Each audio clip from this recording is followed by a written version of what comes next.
Just 13 kilometres north of Perth's CBD sits Lake Karrinyup Country Club, renowned for its 18-hole championship course and short yet challenging 9-hole course.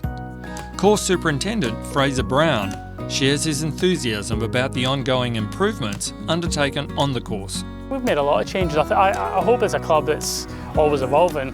You have this view of some of the traditional clubs being quite stuck in the ways, but I feel that we're quite a modern club and we are making changes. You know, so we've built new greens, we've got a new irrigation project coming up next year. We're actually in the process of replacing greens on the North Course. The latest and most significant project to date, which involves major renovations to the 9-hole North Course, is what excites Fraser the most.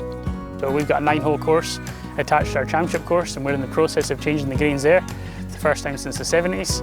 So there's a lot of exciting things going on here, and we're always striving to make improvements and get better.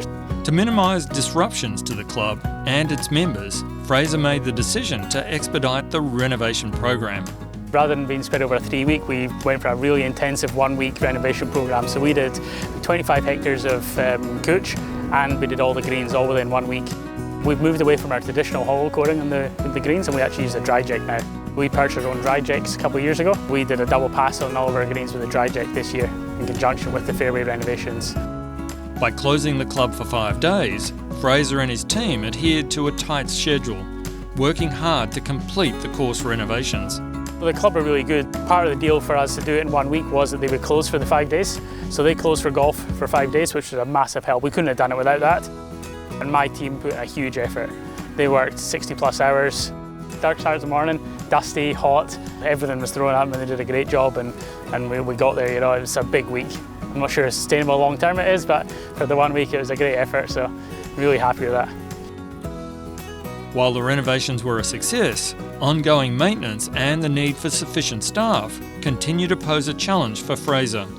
Although he has allocated a budget for 17 staff members, he is 2 people short.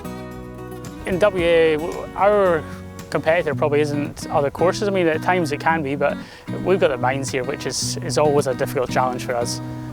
Just what people can get offered to go and work in the mines, fly in, fly out, just exceeds anything we can even come close to offering. So if somebody's got a hard say on that, then unfortunately we lose them. And we've seen a lot of good people in the WA industry leave for that reason, and we can't fault them for it. It's a family decision. It's disappointing for our industry that we can't retain some of these people. So that's one of our big challenges. Fraser is confident that with the right staff, he will be able to achieve the presentation levels that Lake Karrinyup Golf Club is known for. I've got a great team now, and we have been very patient, so we rarely run at full numbers. It's about getting the right people in, so we're definitely looking for quality rather than quantity, and if that means we run light for a little bit, we'll have to make the best we can of that, but it's important to get the right people in. Fraser talks to the sacrifices made to achieve the impeccable condition of the greens. Though not ideal, he recognises that it's necessary for long-term success. We're quite a labour-intensive programme. We hand mow greens each day, we hand rake bunkers, do a lot of hand watering, and when we're short of staff and jobs start to pile up, some of those things do get compromised, and that's the unfortunate side of it, and we try hard not to let that happen, but there's sometimes you just need to make that decision for the long-term success. You need to make a short-term sacrifice, you know. So for example, you know, we triplex greens this morning, which I don't like to do unless I have to. It's not the presentation levels I think we should have at Lake Karrinyup, but sometimes we just need to make compromises.